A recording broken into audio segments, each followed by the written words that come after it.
Hi weavers, ఈరోజు అయితే మీ ముందుకి స్పెషల్ డిష్ తీసుకొచ్చానండి. ఎలా తయారు చేయాలో చూసేద్దాం రండి.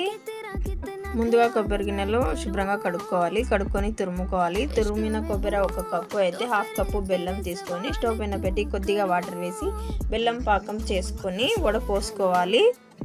బెల్లం పాకం పక్కన పెట్టేసి కట్ చేసుకున్న డ్రై ఫ్రూట్స్ కాజు అండ్ బాదం నెయ్యి వేసి నెయ్యిలో దూరగా వేయించుకున్న డ్రై ఫ్రూట్స్ ఒక బౌల్లోకి తీసుకొని అదే నెయ్యిలో తురుముకున్న కొబ్బరి వేసి ఇంకా కొద్దిగా నెయ్యి వేసుకున్నాను. నేను ఇంకా దగ్గర పడేదాకా కుక్ చేసుకున్నాను లో ఫ్లేమ్లోనే. ఇంకా బెల్లం పాకం వేసి దగ్గర పడేదాకా కలుపుకుంటూ కుక్ చేసుకున్నాను. ఇక ఇలాచీ పౌడర్, మనం నెయ్యిలో వేయించుకున్న డ్రై ఫ్రూట్స్ వేసి బాగా కలిపేసి ఇంకా స్టవ్ ఆఫ్ చేసేయాలి. ఇక లడ్డు చేసుకొని తినేయడమే. మీకు ఎలా అనిపించింది? నచ్చితే లైక్ చేయండి, షేర్ చేయండి, కామెంట్ చేయండి. Okay, bye.